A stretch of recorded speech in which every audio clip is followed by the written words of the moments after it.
All right, so we're going to learn about something called a logarithm. It is the inverse of an exponential function. So inverses, remember, are like x and y just reversed. The ultimate goal is to solve a problem like this. Like we don't have an xth root. We need the inverse operation to undo a variable exponent. But we're going to back up and we're going to learn a couple tools first about what is a logarithm to be able to answer this type of question. So it's basically a format is kind of what I want to put out.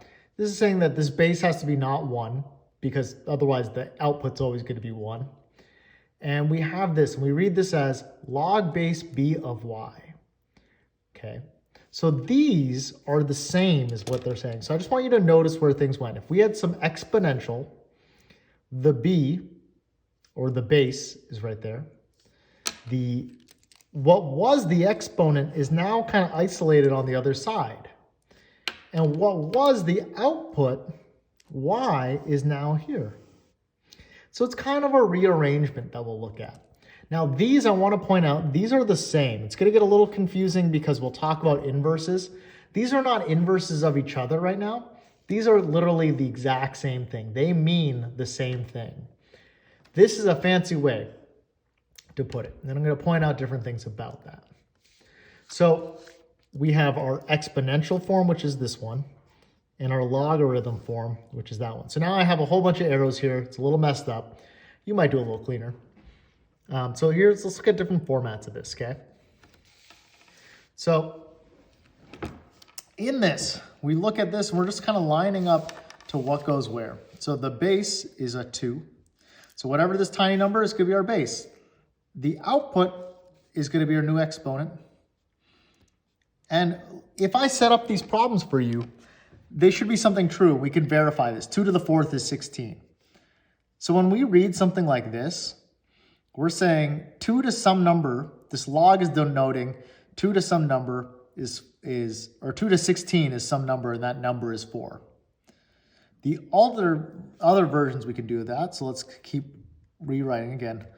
The base is 4, the exponent is 0, and its output's 1. This is true. We can do this with our fancy exponents too, like a 1/2, which is like the square root, right? Again, still true. Base, output, exponent. So in the log form, the output is the exponent, okay? Versus the output here is what's inside the logarithm. Again, we can have a fraction base. So we might remember some properties of exponents there to help us out with that. And so let's reverse that process. So we're just kind of learning again. These are the same. These mean the same things. All right. And I'll point out some other things too with that. But let's look, okay. So let's go reverse. I look here, I say, all right, what's the base? I say log the base, and I got to make sure I write it small. We want to say base is 5. The output is 25. And this actually by itself, all together, has that value. We're saying log inverse of an exponent. So 5 to some power is 25, and that power is 2. And that was given to us in this problem. So let's keep going. Log base 10 of 1/100th. I'm going to put this in parentheses just because there's, it's a small 10 here. It gets a little messy there. You don't have to use parentheses, but it helps sometimes, is -2. I'm going to preview this in a second. Log base 10 is actually the one that we use the most. And so if we don't write the base, we're assuming it's 10. These could mean the same, and I'll talk about that in a moment. All right, get something else here. Let's go log base 8 of 4. Again, I say of 4, not times 4. Log by itself is not a number, and we'll talk about that again still, but right here, and we'll say that's 2/3. And last one, again, using properties of exponents. This is just the properties of exponents. It's giving you true thing. We're not actually doing any calculating at the moment. We're just kind of reformatting. And so when we start with this knowledge, we might now start expressing like, how can we use this to do properties of exponents? This is not quite the practical application that you would normally use this for. But we have these problems down here. So again, we're going to read these as powers. When I read this, I'm saying this has a value. It's saying 4 to some power is 64. And I might remember that it's 3. And that's what that's equal to. One little trick that you can do if you're unsure is you can set it equal to x. Okay, if you're not sure what this whole value is, but when I read it, I should be saying 5 to some power is 0.2. Now that gets a little messy right there, I agree. So let's get a little bit extra real estate here for that. And so if I did that, I could rewrite this in exponential form. This would be true. Decimals and exponents don't blend well for me, so I'm going to call that 2/10. Because, you know, that's an easy way to convert it. And so this might look a little more familiar at this point. That my value, it's going to end up being, it's like, well, all right, 5 to some power is 1/5. That's a little easier. So x is negative 1/5. Which x was equal to that. So we say this is equal to, oops, sorry, not negative 1/5. My brain just had a little, x is equal to negative 1 is what I meant to say. That's the power. All right. So we have some different properties. So again, when I look at this, I'm thinking about it maybe in this format. I don't have to have the equals x there, but that's what this is expressing. It's saying 1/5 to some power is 125. And that power in this case would be negative 3. Negative exponents and fractions here. And over here we get 1/2. 36 to some power is 6. Going to be the 1/2 power because that's like a square root. So I mentioned about common logarithms, and that is that if we don't have a root base on it, we just call that log base 10. It's super common. We talk about powers of 10 a lot, like when we use scientific notation, right? Like we use powers of 10 quite a bit, especially you might have seen this in chemistry, right? But for right now, you're just seeing it in Mr. Mystery. Wait, okay. So there's another one too, and that's log base e.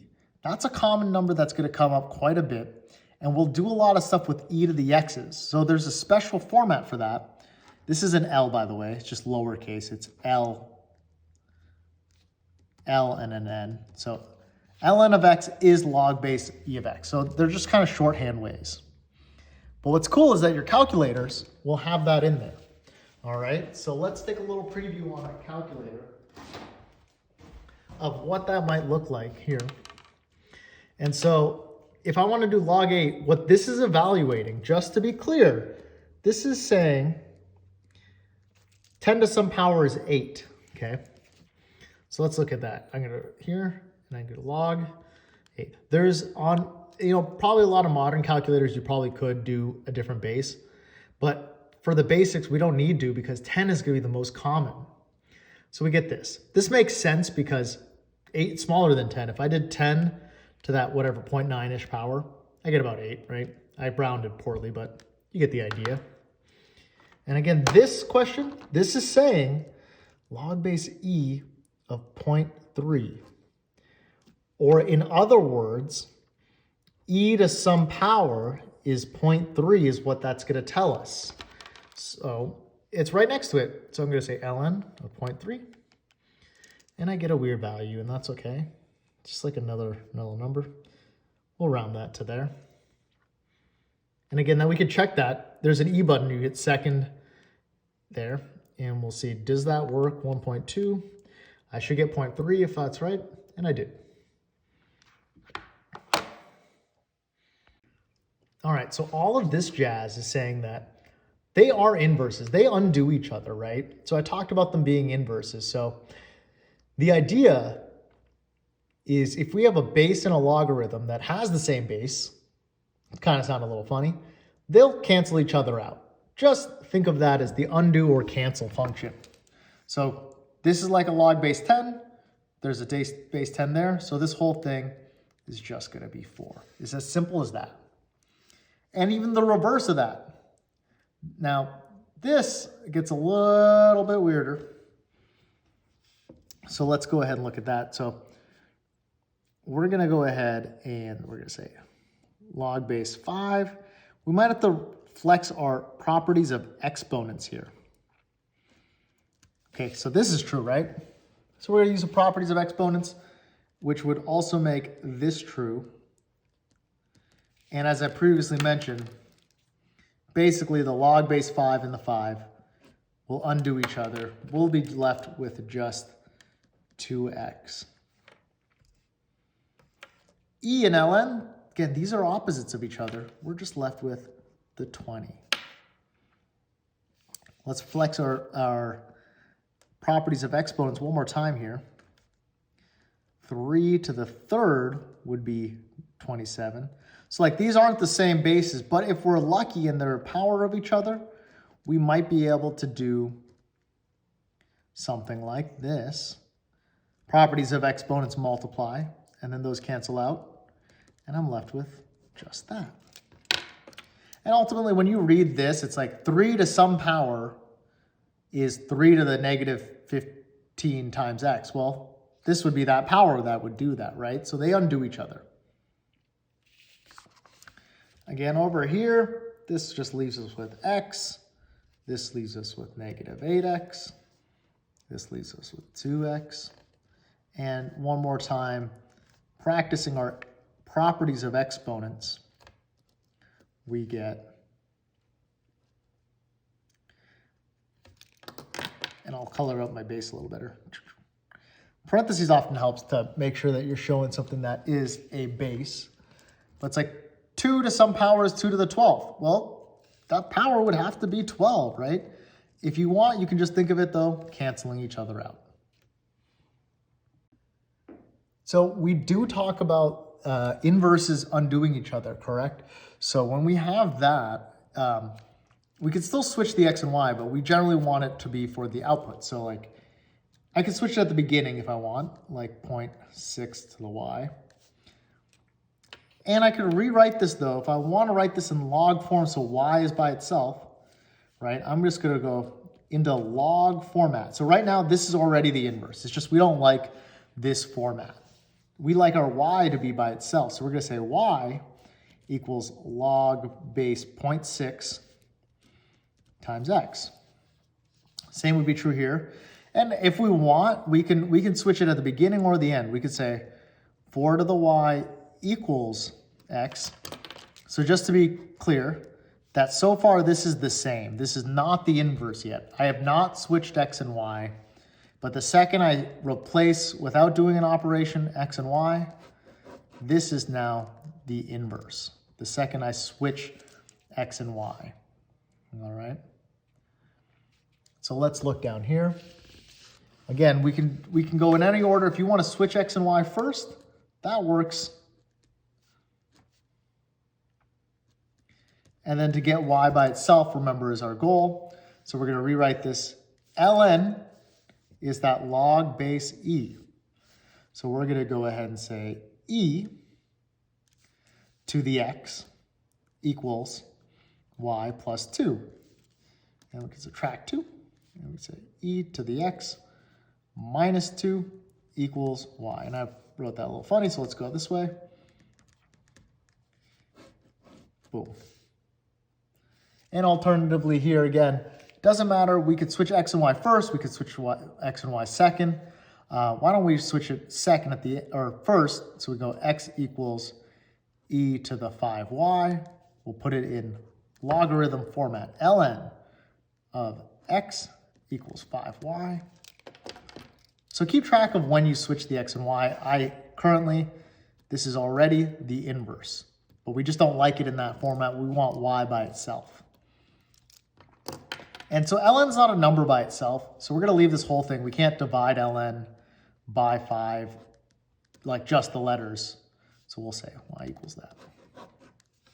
So we'll let you try these. You can switch x and y first. You can do it second, however you want.